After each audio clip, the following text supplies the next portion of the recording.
भाई मैंने देखा है आजकल ना लोग अपनी प्रोडक्ट को, अपनी सर्विसेज को ना ज़बरदस्ती कस्टमर पे थोप देते हैं और कस्टमर को बाद में फिर वो फीडबैक आता है ना कि उसे चाहिए नहीं है, फिर बाद में बैठ के रोते हैं। ये क्यों होता है कि आपने ठीक से सेल्स जानी ही नहीं है, सेल्स कैसे करते हैं। कस्टमर जब आता है आपके पास में, जब उसे पता होता है कि आपके पास में ऑप्शन, उसकी जो वो चीज़ ढूंढ रहा है ना, जो प्रोडक्ट जो सर्विस उसे चाहिए वो आपके पास मिलेगी, वो उस उम्मीद से आपके पास में आता है, तब जाके वो आपसे मिलता है। ठीक है, कस्टमर ने बताया मुझे द्वारिका में दिल्ली सेक्टर 6 में मुझे प्लॉट चाहिए, ठीक है, इतने इतने स्क्वायर फीट का चाहिए, मुझे ये मेरी रिक्वायरमेंट है, मुझे घर बांधना है या जो भी उसे करना है। अब आप क्या करते हो, आप शुरू हो जाते हो। आपके पास में द्वारिका में तो नहीं है, आपके पास में नोएडा में या फिर कहीं और है, और आप अपने प्रोडक्ट को पिच करना चालू कर देते हो। सर मेरे प्रोडक्ट में ऐसा है, मेरे प्लॉट में ऐसा है, मैं ऐसी एमिनिटीज़ दे रहा हूँ, मैं ये सर्विस दे रहा हूँ, सर मैं आपको डिस्काउंट भी दूंगा, अभी अगर आप बुक करते हो तो मैं आपको 1 लाख का 2 लाख का डिस्काउंट दूंगा। ठीक है, आप ऐसा बोलते हो, बड़ बड़ बड़ बड़ करते हो कस्टमर के सामने। यहाँ पे आपने गलती क्या करी कि कस्टमर को चाहिए था द्वारिका में प्लॉट और आप दे रहे हो नोएडा में। तो भैया आप समझो, कस्टमर आया है आपके पास में अपनी डिमांड को, अपनी रिक्वायरमेंट को फुलफ़िल कराने के लिए, इस होप से आपके पास आया कि आप उसकी हेल्प करोगे, ना कि उसको कंफ्यूज करोगे, ना कि उसके ऊपर प्रेशर डालोगे कि आपके पास जो है वो ले। 90% जो डील्स होती है ना, 90% जो सेल्स पर्सन होते हैं ये गलती करते हैं।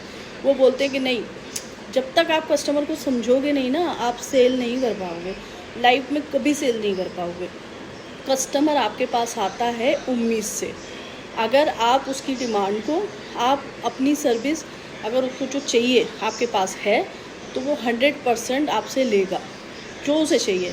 अगर उसे जो चाहिए आपके पास नहीं है तो आप कन्विंसिंग करो, आप रो लो, उसके पैर पकड़ लो, तो भी आपसे नहीं लेगा।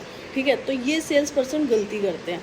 आप पहले उसकी रिक्वायरमेंट समझ लो, उसे चाहिए क्या, कहाँ चाहिए, 1-2 किलोमीटर के डिस्टेंस में चाहिए, क्या चाहिए, समझो। उसके बाद में अपने प्रोडक्ट को पिच करो, अपनी सर्विसेज दो। कस्टमर आता ही इसीलिए है कि उसे ज़रूरत है, उसे चाहिए, बट आप अपनी ऑप्शन थोप के उस पर आप कस्टमर को कर देते हो नेगेटिव। और वो फिर क्या करता है, भाई सुन लिया मैंने, आपका प्रोडक्ट बहुत अच्छा था पर मुझे यहाँ नहीं चाहिए, मैं दूसरी जगह देख रहा हूँ। फिर वो जाता है दूसरे के पास, दूसरे के पास में होती है आपसे अच्छी सर्विस जो वो देते हैं। ठीक है, आप समझो बात को कि जिसे जो चाहिए तभी वो आपके पास आया है। राइट पर्सन को राइट चीज़ दोगे ना, तभी आपकी सेल होगी, तभी आपकी क्लोजिंग निकलेगी। अगर आप झुमरी तलैया वाले को कलकत्ता भेजोगे तो भैया सेल में आप हो क्यों, सेल से निकल जाओ, एग्जिट मार जाओ। पर्सन समझो कि मैं क्या बोल रही हूँ, कस्टमर को एनालाइज करो, कस्टमर को समझो। कस्टमर भगवान होता है, तो उसको समझो। वो आपके दरवाजे पे आया है ना, आपसे बात कर रहा है, बहुत बड़ी बात है, रिस्पेक्ट दो। कस्टमर की डिमांड को हमेशा फुलफ़िल करो।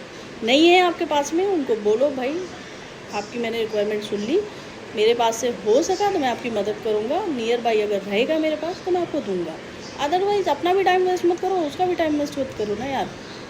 ऐसे होती है सेल, थोपना सेल नहीं होता। आपके प्रोडक्ट में लाख खूबियाँ हो, अगर उसको वो नहीं चाहिए ना तो नहीं चाहिए, आपके मुंह पे बोल के जाएगा वो नहीं चाहिए।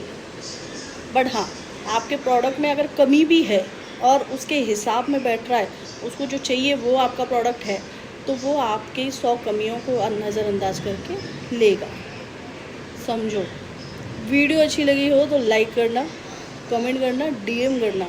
सही बात बोलिए तो भी मुझे बताना, गलत बोलिए तो भी बताना।